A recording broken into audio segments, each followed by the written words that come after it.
wuxuu yiri ninka qaadka cunaay dashiisu qadiyaayo quudkoodu ku tuntaaya hadii qaadka la waayo qarash baa hakanayo qoysaska aflaxaya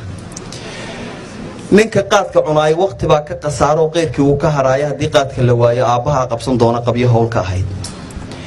ninka qaadka cunaay qoodhay waa xeradayda qayiraad ku dhixiisa marwadiisa qurxoon buu qalbigeeda jabshaaya hadii qaadka la waayo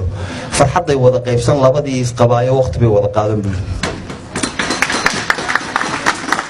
ragga qaadka cunaay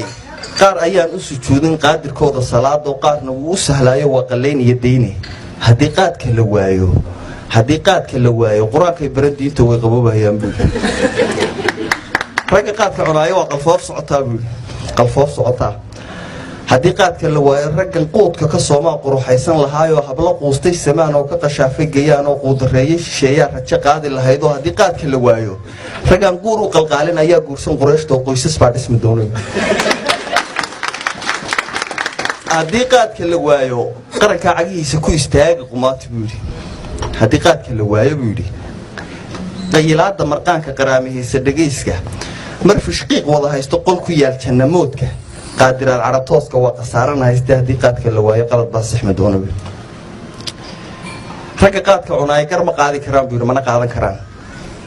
qarashkeed ma dhigtaan qof ma soori karaan qol ma seexin karaan waa qiyaali ku nool ilaa ay qayilaada qaadka joojinayaana qabyo weeye dhamayna qaadir oo ka daweebiyo halkaas ayuu ku soo xiray